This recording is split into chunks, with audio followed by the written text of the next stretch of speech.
Hi guys, so here is the draw along for today's class, Intro to Life Drawing. So I'm going to start, let me just bring this down so you can see a little bit better, by dividing this line into 8 equal segments. So for this, I'm just going to use inches. So 1, 2, 3, 4, 5, 6, 7, 8. Okay? And then I'm going to use 1 head's length on each side. So that's going to be 1 inch on each side. 1, 2. 1, 2. I'm going to connect these points.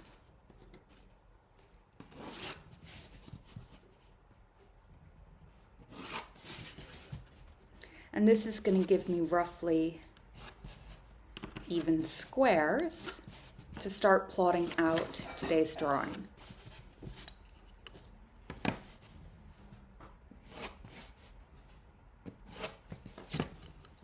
All right, and now I will switch on to pencil. So you're going to be making these marks very lightly, but I'm going to be making them dark enough so that you can see them on the screen.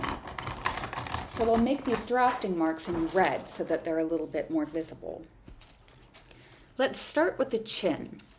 So the chin's going to go up about 1/3 in this first box. So I'm going to start with the angle the chin is tilting down, the angle of the head tilting back. Let me just move this down, I think.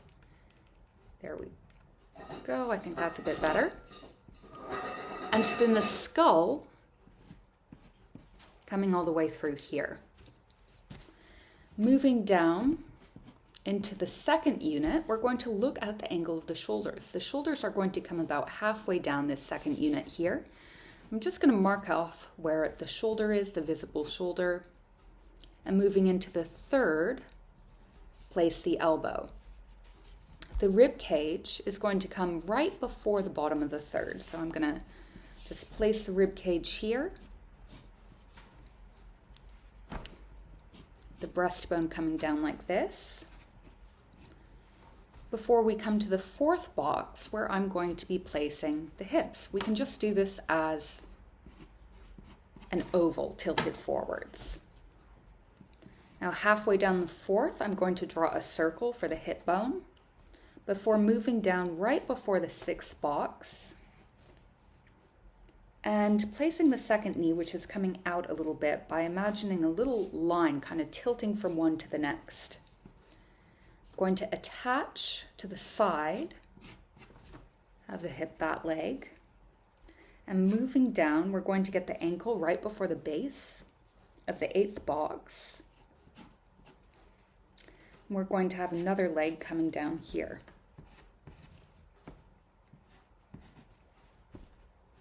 The wrist is going to come right below the hip in the bottom of the 4th box.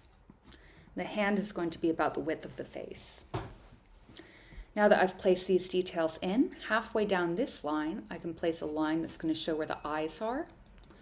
And then a little over halfway down, a little line where the bottom of the nose is. Little line for the bottom of the lips. So now I can start adding in the muscles and details like that. I'm going to place a line here for the base of the breasts, and I'm just going to move up and over for that. Now we're going to have coming down the third, the outer corners of her figure, so we can fill in the shape of the form. But let's turn this circle first into a little bit of a box, because this is going to help us place the hips a bit better.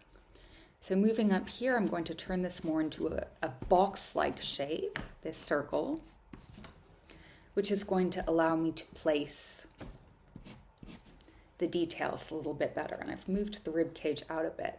These initial marks are very movable, so you're not going to get everything perfectly on the first go. It's fine to move these around. I'm going to place a larger circle over this arm here, and a sideways oval here. And then we have, coming through here, a couple sides of the neck. And again, this is just drafting at this point.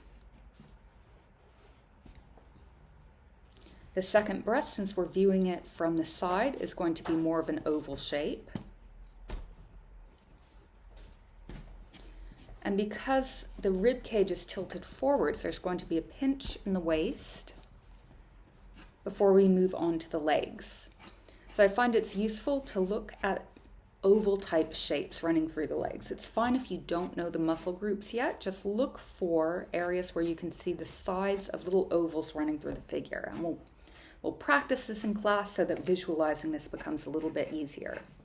But this is going to give me some scaffolding to build the figure around.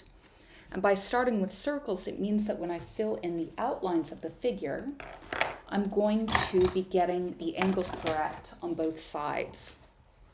So now I'll use a charcoal pencil to fill in details. And you'll see that as I go around these shapes that I've done underneath, they form guides for the contours. So we've got the face,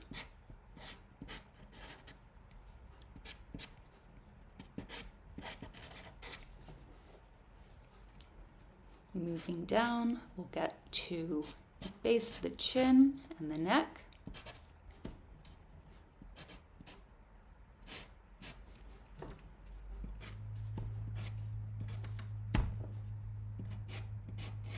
You'll see these underlying lines allow us to create a proportionate drawing, where on both sides, by following the contours of these circles, we create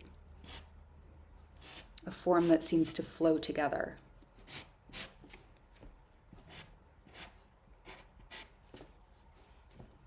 And we can just see two arms here, so I'll put a little bit of the other arm there. Now the skin and the muscle groups in the back are going to cover part of the rib cage. So we're sort of covering that there, but the placement is still the same. Before we come in with the glutes.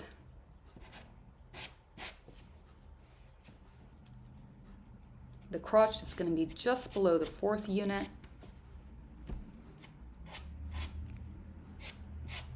The sides of the belly, the bottom of the rib cage, which we've already placed in, and the belly button just near the top of the third. Let's move down. So using these lines as a guide, I'm just going on the outside of the leg, ducking in where there is the knee, and then moving down the sides of this foot that's coming forward.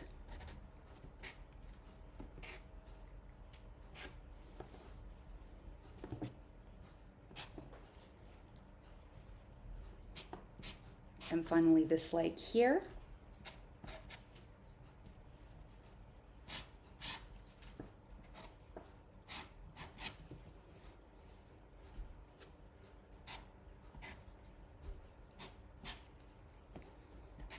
Okay, so there we've got our little figure.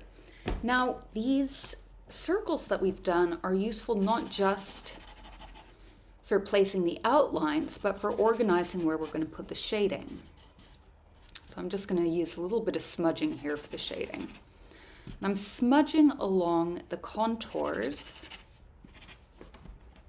of these lines that I've put in. In some areas where we haven't put too many details, I'm just following the reference. So just getting the side of the figure here.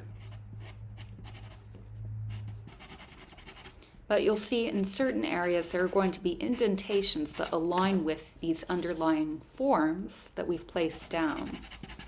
And these can be very useful if you're in a session, for instance, where the lighting isn't ideal. And to be honest, in most cases, you're not going to be able to see all the details kind of going on underneath the skin. So you can add in not just what you see, but what you know to be part of the figure in your composition.